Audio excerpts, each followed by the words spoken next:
kasih untuk kesempatan yang diberikan. Perkenalkan, nama saya Christina Gilda Dalegi dengan nomor induk mahasiswa 20142010118 kelas A1 semester 3 Fakultas Keperawatan UNPI Manado. Video ini dibuat dengan tujuan untuk memenuhi ujian akhir semester dari mata kuliah Keperawatan Maternitas 1 dengan dosen pengampu Nurse Fania Tampilang SKEP MKAS. Dan pada saat ini saya akan menjelaskan tentang fisiologi postpartum dan asuhan keperawatan postpartum. Yang pertama-tama, apa sih postpartum? Postpartum merupakan masa sesudah melahirkan atau persalinan, masa beberapa jam sesudah lahirnya plasenta atau tali pusat sampai minggu ke-6 setelah melahirkan. Setelah kelahiran yang meliputi minggu-minggu berikutnya, pada waktu saluran reproduksi kembali ke keadaan yang normal pada saat sebelum hamil.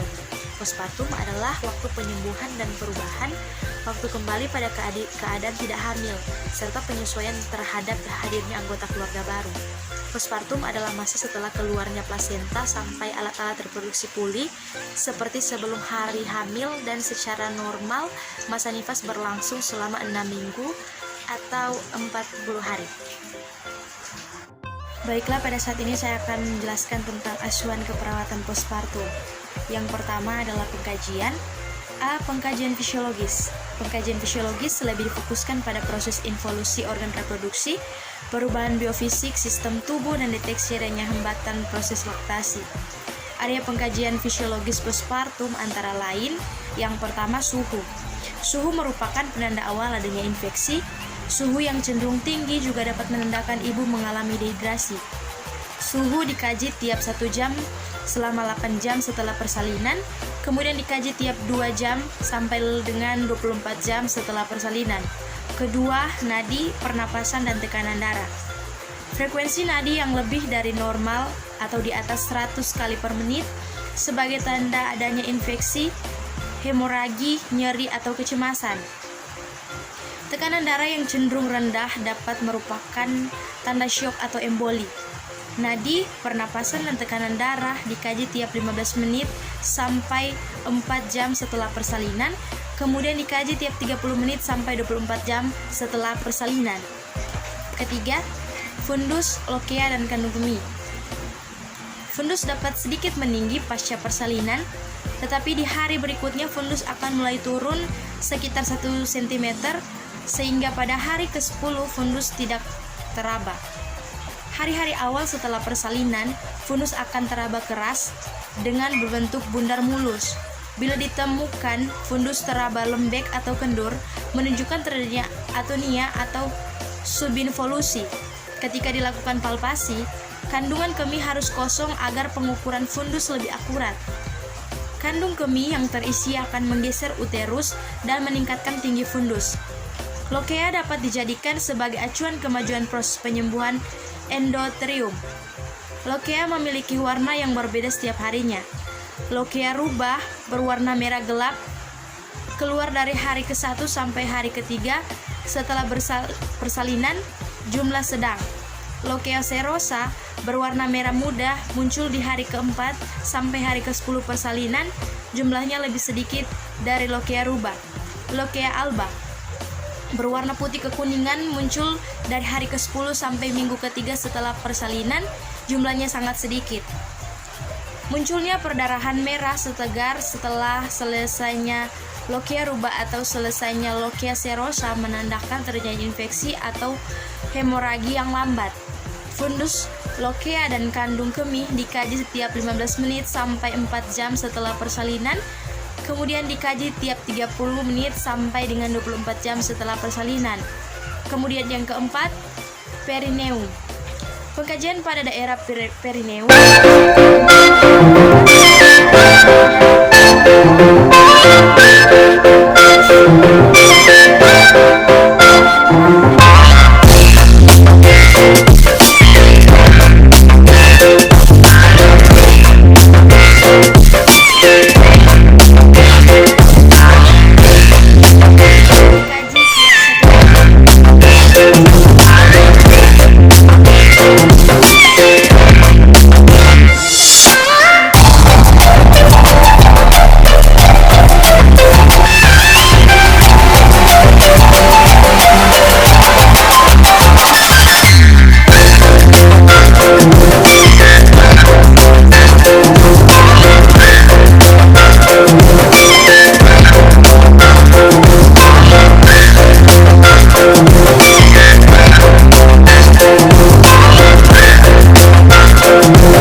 sampai 24 jam setelah persalinan.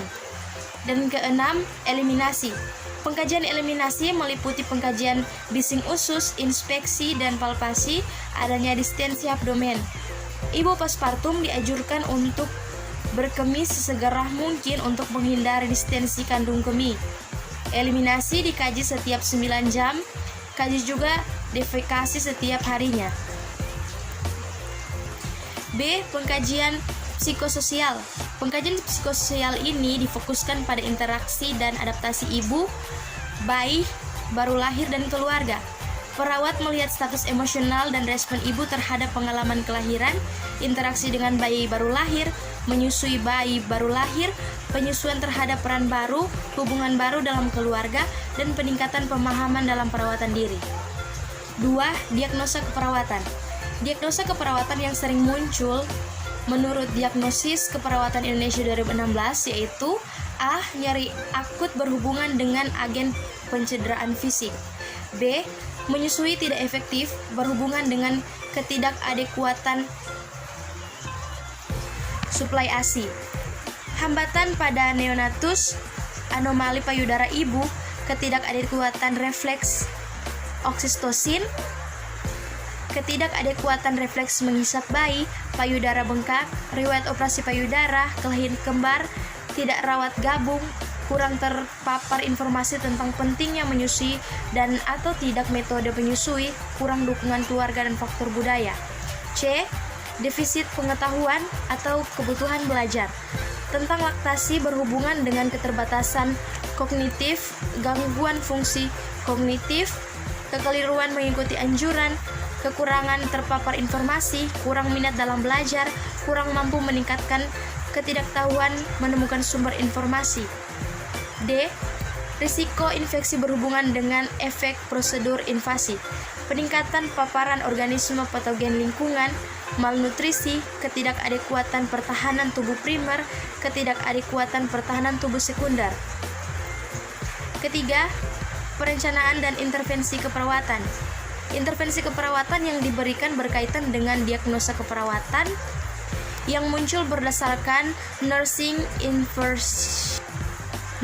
Intervention Classification 2013 sebagai berikut. A. Nyeri akut berhubungan dengan agen pencederaan fisik. Tujuan setelah dilakukan tindakan keperawatan, karakteria hasil, mengidentifikasi dan menggunakan intervensi untuk mengatasi ketidaknyamanan dengan cepat, mengungkapkan berkurangnya ketidaknyamanan. Intervensi yang pertama, lakukan pengkajian nyeri yang komprehensif meliputi lokasi, karakteristik, durasi, frekuensi, kualitas, intensitas, atau beratnya nyeri dan faktor pencetus. 2.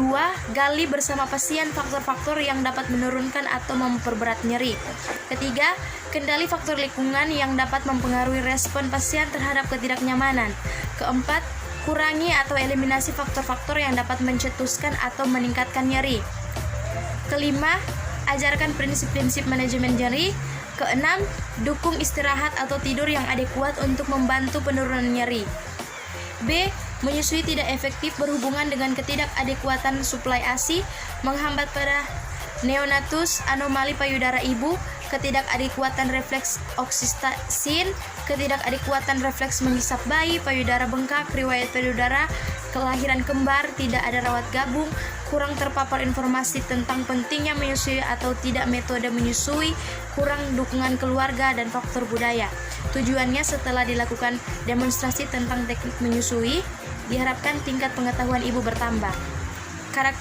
Karakteria hasil mengungkapkan pemahaman tentang proses menyusui, menunjukkan kepuasan regimen menyusui satu sama lain, dengan bayi dipuaskan setelah menyusui, ASI keluar dengan lancar. Intervensi yang pertama, dorong ibu untuk menyusui dengan tepat. Kedua, sediakan pendidikan menyusui yang cukup dan dukungan. Ketiga, instruksikan orang tua mengenal tanda bayi merasa lapar. Keempat, instruksikan orang tua mengenai pentingnya memberi makan sebagai aktivitas yang memelihara, yang menyediakan kesempatan untuk terjadinya kontak mata dan kedekatan secara fisik. Kelima, dukung kedekatan secara fisik yang sering dan terus-menerus antara bayi dan orang tua. C. Defisit pengetahuan atau kebutuhan belajar tentang laktasi berhubungan dengan keterbatasan kognitif, gangguan fungsi kognitif, kekeliruan mengikuti anjuran, kurang terpapar informasi, kurang minat dalam belajar, kurang mampu meningkatkan ketidaktahuan, menemukan sumber informasi. Tujuan setelah dilakukan tindakan keperawatan, kebutuhan belajar terpenuhi. Karakteristik hasil, ibu menyatakan pemahaman tentang penyakit, kondisi prognosis dalam proses pengobatan. Ibu dapat mendemonstrasikan teknik efektif dari menyusui. Ibu dapat melaksanakan prosedur yang dijelaskan dengan benar. Ibu dapat menjelaskan kembali apa yang telah dijelaskan oleh perawat atau tim kesehatan. Intervensi yang pertama, memberikan informasi mengenai manfaat menyusui baik fisiologis maupun psikologis. Kedua, tentukan keinginan dan motivasi ibu untuk menyusui dan juga persepsi mengenai menyusui. Ketiga, berikan materi pendidikan sesuai kebutuhan. Keempat, bantu menjamin adanya kelekatan bayi ke dada dengan cara yang tepat, atau misalnya memonitor posisi tubuh bayi dengan cara yang tepat. Bayi memegang dada ibu serta adanya kompresi dan terdengar suara menelan. Kelima, informasikan mengenai perbedaan antara hisapan yang memberikan nutrisi dan yang tidak memberikan nutrisi. Keenam, instruksikan pada ibu untuk membiarkan bayi menyelesaikan proses menyusui. Yang pertama sebelum menyusui, yang kedua, instruksi pada ibu mengenai bagaimana memutuskan hisapan pada saat ibu menyusui bayi jika diperlukan. Kedelapan, instruksi ibu untuk melakukan perawatan puting susu. Kesembilan, diskusikan teknik untuk menghindari atau meminimalkan pembesaran dan tidak rasa nyaman pada payudara, atau misalnya sering memberikan air susu, pijat payudara, kompres hangat, dan mengeluarkan air susu. Kesepuluh, diskusikan kebutuhan untuk istirahat yang cukup, hidrasi dan diet yang seimbang. Ke-11, diskusikan strategi yang bertujuan untuk mengoptimalkan suplai air susu. D. Risiko infeksi berhubungan dengan efek prosedur invasi, peningkatan paparan organisme patogen lingkungan, malnutrisi, ketidakadekuatan pertahanan tubuh primer, ketidakadekuatan pertahanan tubuh sekunder. Tujuannya, setelah dilakukan tindakan keperawatan, diharapkan infeksi tidak terjadi. Karakteristik hasil, mendemonstrasikan teknik-teknik untuk menurunkan risiko atau meningkatkan penyembuhan, menunjukkan luka yang bebas dari drainase, purulen, dan bebas dari infeksi, tidak febris, dan mempunyai aliran lokea dan karakter normal. Intervensi yang pertama, bersihkan lingkungan dengan baik setelah digunakan untuk setiap pasien. Kedua, ganti perawatan per pasien sesuai protokol institusi. Ketiga, batasi jumlah pengunjung. Keempat, ajarkan pasien teknik mencuci tangan dengan tepat. 5. Anjurkan pengunjung untuk mencuci tangan pada saat memasuki dan meninggalkan ruangan pasien. Keenam, gunakan sabun antimikroba untuk mencuci tangan yang sesuai. Ketujuh, cuci tangan sebelum dan sesudah kegiatan perawatan pasien. Kedelapan, lakukan tindakan-tindakan pencegahan yang bersifat universal. Kesembilan, pakai sarung tangan sebagaimana dianjurkan oleh kebijakan pencegahan universal. Kesepuluh, pakai pakaian ganti atau jubah saat menangani bahan-bahan yang infeksius. Kesebelas, sarung tangan steril dengan tepat harus dipakai. Kedua-belas, pastikan teknik perawatan luka yang tepat. 13, tingkatan intake nutrisi yang tepat. 14, dorong untuk beristirahat. 15, berikan terapi antibiotik yang sesuai. 16, anjurkan pasien untuk meminum antibiotik seperti yang diresepkan. Ke-17, ajarkan pasien dan keluarga mengenai tanda dan infeksi. Dan yang keempat, evaluasi. Menurut Bobak 2004, evaluasi kemajuan dan hasil akhir dari perawatan yang telah dilakukan harus dilakukan sepanjang tahap keempat persalinan. Perawat mengkaji pemulihan fisiologis kehamilan dan persalinan. Demikian pula hubungan antara orang tua dan anak dalam keluarga yang baru. Penilaian secara klinis pada faktor-faktor tertentu perlu dilakukan untuk mengetahui sejauh mana tercapai hasil akhir dari perawatan yang telah dilakukan. Nah, faktor-faktor tersebut antara lain: A. Tetap bebas dari infeksi. B. Tetap merasa nyaman dan bebas dari cedera. C. Memiliki pengetahuan yang adekuat tentang perawatan payudara baik pada ibu menyusui maupun ibu tidak menyusui. D. Menunjukkan kepercayaan diri bahwa ia adalah keluarga, dapat memberikan perawatan yang sangat diperlukan bayi baru lahir. E. Melindungi kesehatan kehamilan berikutnya dan kesehatan anak-anak. Apabila dalam proses pengkajian ditemukan hasil akhir kurang atau tidak sesuai dengan yang diharapkan, maka perlu dilakukan pengkajian sesuai dengan yang diharapkan. Perencanaan dan perawatan lebih lanjut untuk memberi perawatan yang tepat kepada ibu postpartum dan keluarganya.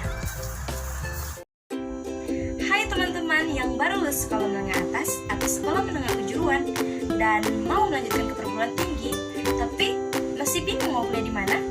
Tenang, kami Universitas Pembangunan Indonesia Manado hadir untuk menjawab pertanyaan teman-teman. Universitas Pembangunan Indonesia Manado adalah salah satu kampus terbaik di Nusantara yang sudah banyak melahirkan lulusan-lulusan terbaik dan berkualitas. Dan di Universitas Pembangunan Indonesia Manado ada 6 fakultas. Yang pertama, Fakultas Keperawatan. Kedua, Fakultas Hukum. Ketiga, Fakultas Teknik. Keempat, Fakultas Sospol. Kelima, Fakultas Sastra. Dan yang keenam, Fakultas Tata Niaga. Untuk itu, mari gabung bersama kami, Universitas Pembangunan Indonesia Manado, Kampus Biru, Maju. Terima kasih.